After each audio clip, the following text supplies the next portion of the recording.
บายดีคนเนาะพบกันอีกแล้วก็เคยกับเจ้านี่ก็เป็นวันที่22เนาะเป็นวันเสาร์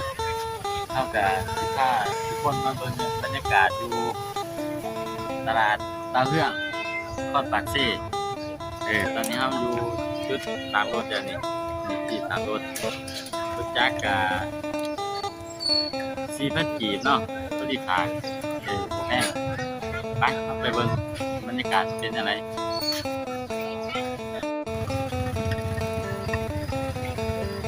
เนาะเดินทางเข้าตลาดตะเฮืองวันนี้การสีคืออยู่แต่ก็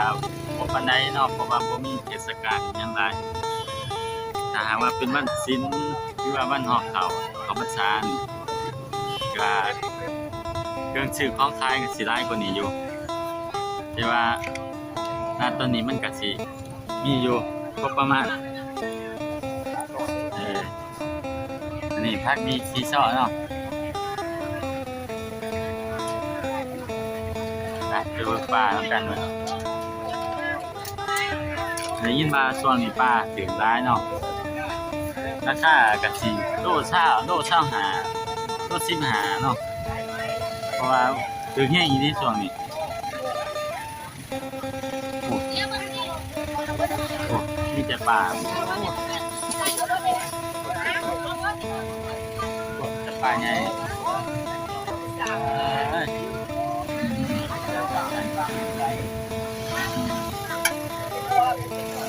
ปลาแต่จะถามเหมือนกับเป็นโลดอะไรโลดอะไรนี่ไม่ขาดโลด20,000ปลามีไหมเนาะโลด20,000โอ้คือว่าอยากอ่อนเนาะนะยังบุกันปลาเป็นอ่อน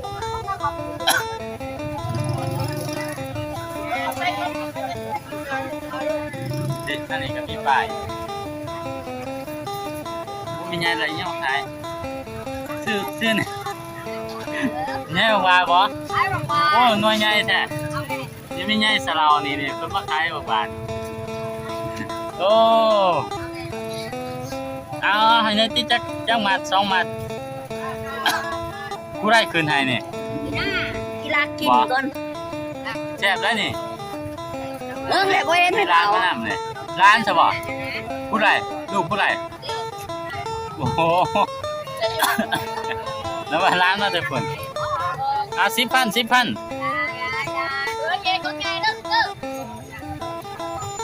เนาะนี่จะได้ปลามาขายนี่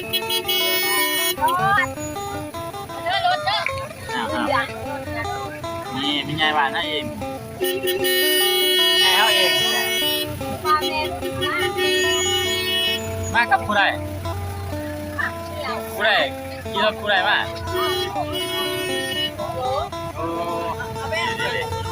เอาปลาอุ้ยร้ายโคตรได้เลยไปได้นี่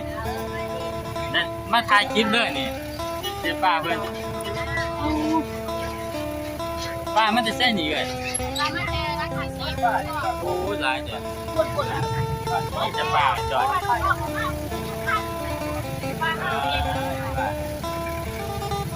นั่นเลยป้า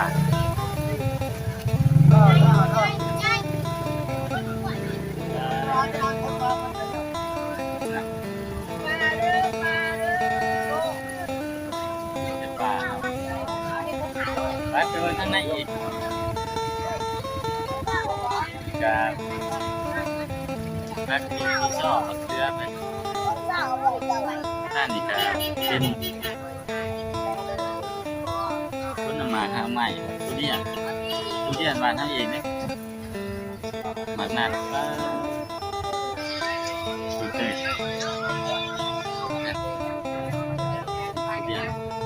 ทุเรียนได้เลยปีนี้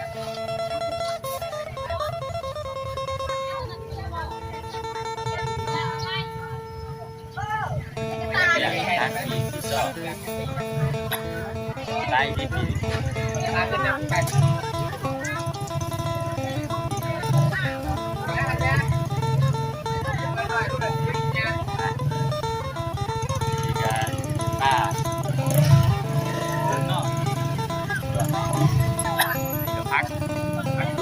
องผักคือผักกุ้งหน้า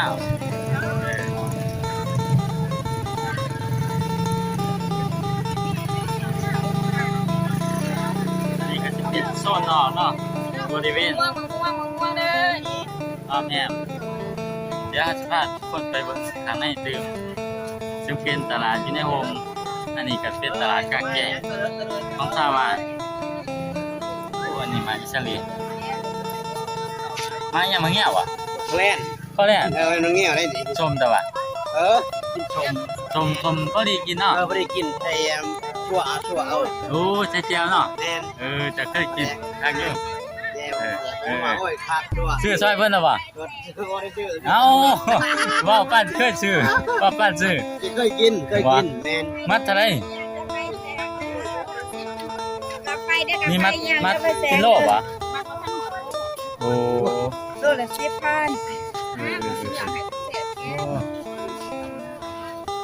นะไปรอประกันเดือนจังสิมาอุดหนุนเพิ่นนะโอ้อันนี้ก็วางไฟนี่จะวางไฟช่วงนี้ไฟถ้าคนจะมาเจอต่างประเทศแล้วนี่มึงสภาพนะ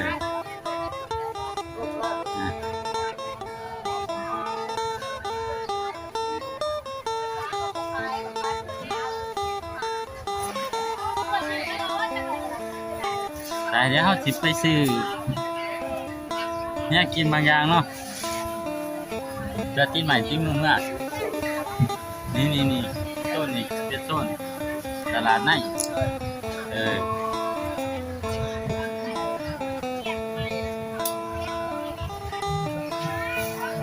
ตลาดในโฮมเป็นพักเนาะก็ดูกัน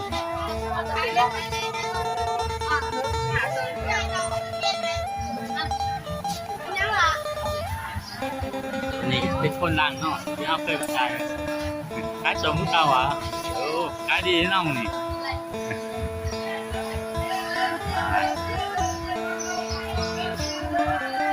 อาตงมาเด้ออาตงมาเด้เสือเขียวอาตงมาเด้8.16ค่ะต้องงานนะ คนไหนที่ทำกระบุญ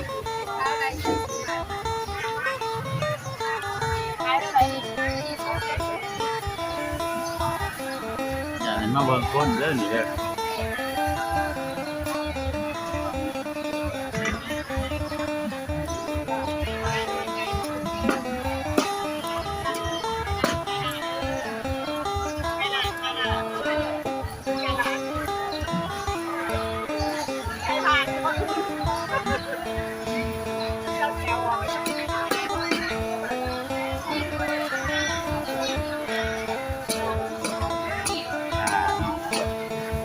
เฮ็ดเพาะ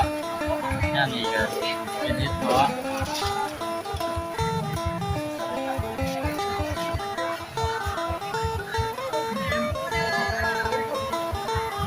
ป่าอุ้ยได้เฮ็ดป่าจองเจ็บเบิด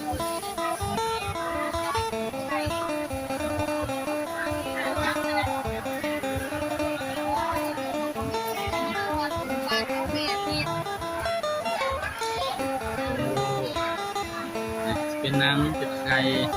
ต้นนี่คือโซนทางตะเวนตกเนาะมันกระเจี๊ยบพี่เว้ย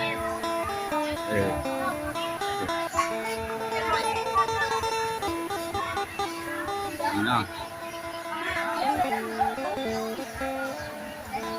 ไปทางไหนไป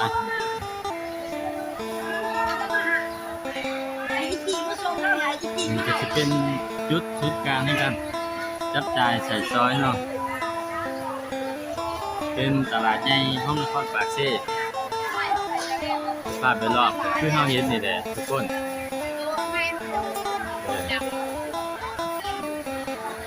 เป็นสินค้ามาจากต่างประเทศแบบนี้ได้เป็นต้นมาใหม่เครื่องกินเขาใส่ภายในก็มีอยู่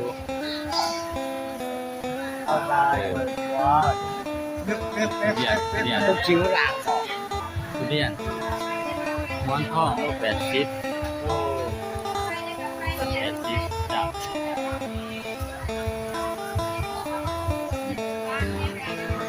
ดี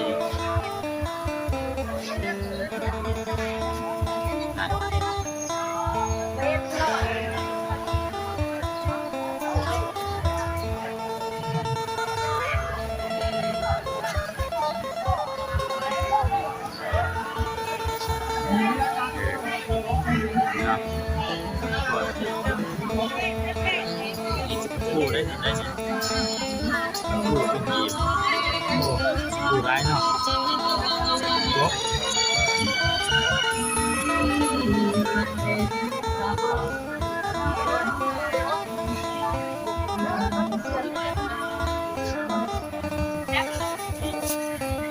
ด้านหน่อยคล้ายกับโพดเนาะเขาเป็นลูกค้าประจำก็ได้เขามาถ่ายคลิปเป็นสิรู้ถ่ายยังได้นั่นเลย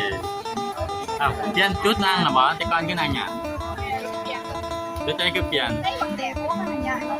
โอ้จะมาทำกับโพดแล้วเพิ่น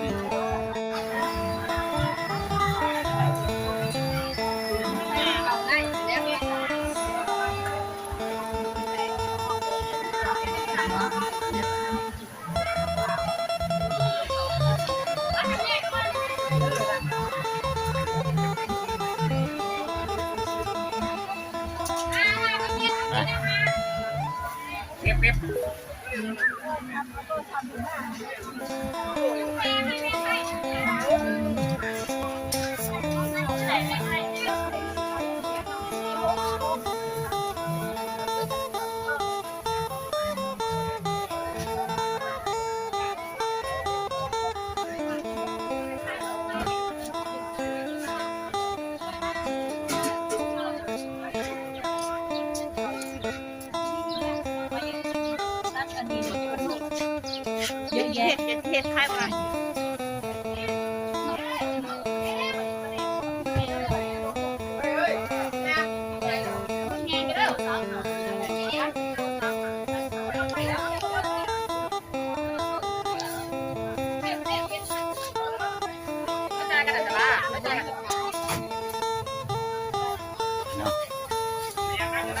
อันนี้ก็จะเป็นทางออกแต่ยังมี ไอ้ปลาพวกกินมาแล้ว จุดหลักหมอกมากไหม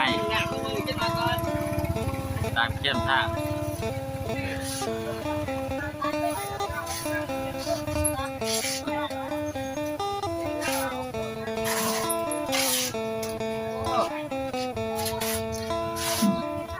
ให้ไปซื้อพักเบิ่งเพราะว่าเป่าไม้เฮากับสมาถ่ายคลิปแต่เกิดมาซื้อพักนี่ไปเบิ่งว่ามีพักผมมันพัก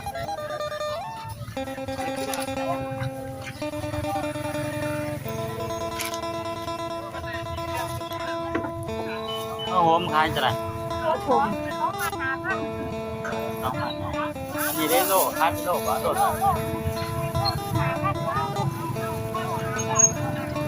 โลดนะโลดโลดนะ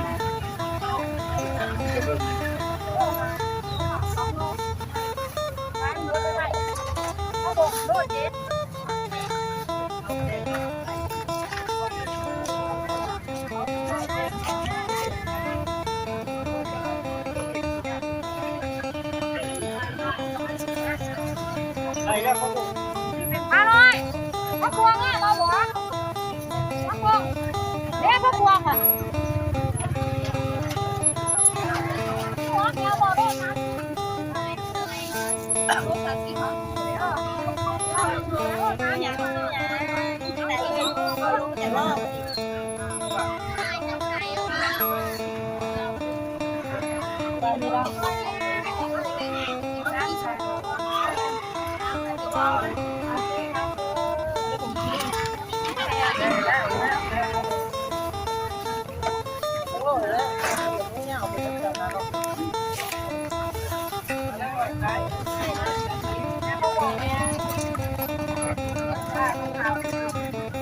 อันนั้น เขาเป็นเราเหรอ นี่ มันเป็นปัญหาเหมือนกันนะคะมันจะโยนต้องมาที่ต้องมาหาเราเหรอ เจ้านี่ทัดเติมน่าใจนะไปเถอ